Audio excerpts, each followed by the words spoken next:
नमस्कार, आप देख रहे हैं दैनिक दर्शन और मैं हूं आपके साथ सोनाली। बजट संगोष्ठी के बीच उठ गया अयोध्या मथुरा के ऐतिहासिक भवनों के टूटने का मुद्दा। राजधानी के सभी पटरी दुकानदारों को 10 दिन का मुआवजा देगी योगी सरकार, बीके त्रिवेदी ने कहा।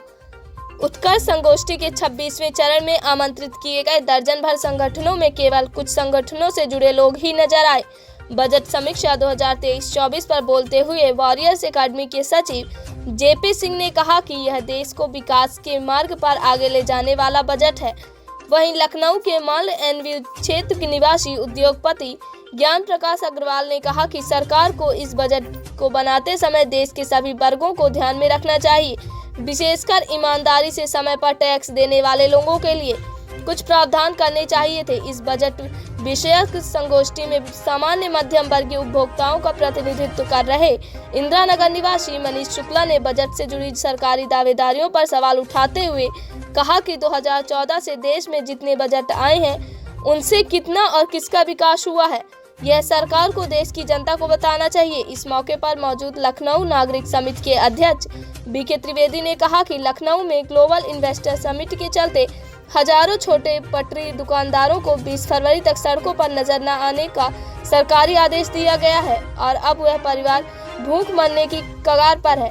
ऐसे करने पर 10 दिनों का मुआवजा प्रदेश सरकार को इन परिवारों को देना चाहिए था।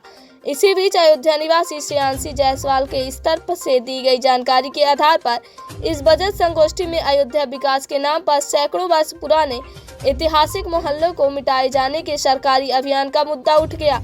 हर वर्ष श्री कृष्ण जन्माष्टमी पर मथुरा वृंदावन की यात्रा पर जाने वाले राजेश कुमार गौतम ने भी मथुरा वृंदावन में सड़कों को चौड़ी करने के नाम पर मथुरा की विश्व प्रसिद्ध गलियों की शोभा नष्ट होने पर सवाल उठाए। आयोजक संस्था उत्कर्ष लखनऊ ने इस संबंध में अयोध्या, मथुरा और काशी का दौरा करके वहां के स्थानीय निवासियों की समस्याओं को राष्ट्रीय स्तर पर उठाए जाने की बात कही।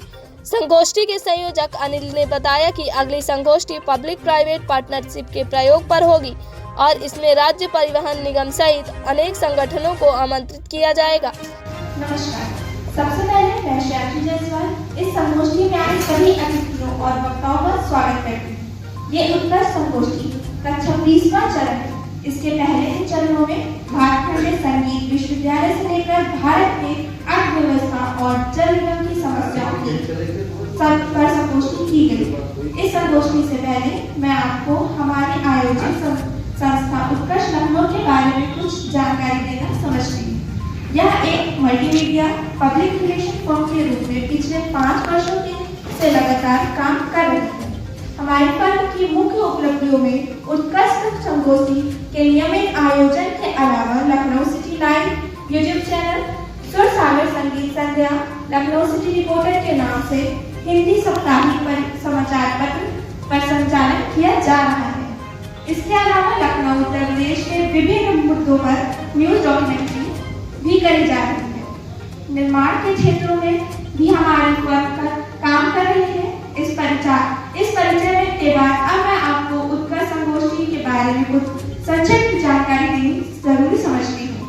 उत्तर प्रदेश आज भारत का सबसे महत्वपूर्ण प्रदेश है, जिसमें 70 जनपदों और 24 करोड़ की आबादी वाले इस प्रदेश की राजधानी लखनऊ में एक ऐसी परिचालन माध्यम से देश और उत्तर प्रदेश में जनता से जुड़े मुद्दों पर सामने लाया जा सकता है। इससे हमारे देश का वर्तमान और भविष्य सीधे तौर पर जुड़ा है।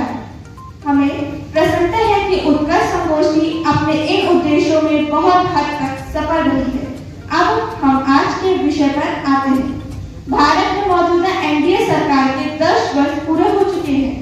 इस वर्ष 2023 में इस सप्ताह में आप अपना आखिरी विषय पेश किया, लेकिन पिछले 9 वर्ष से पेश करे गए बजटों के क्षेत्र में इसकी उपलब्धियां प्राप्त हुई है। यह बताने की जरूरत नहीं समझी गई, इसलिए हमने लखनऊ में जारी ग्लोबल 20 इन्वेस्टर समिट के बीच में आर्थिक मामलों से जुड़ी इस संगोष्ठी का आयोजन करना जरूरी समझा है। अब मैं आपका परिचय यहाँ आए मुख्य वक्ताओं से कराती हूँ। मैं अपने अभिवक्ता आगे की खबरों को देखने के लिए जुड़े रहिए दैनिक दर्शन के साथ।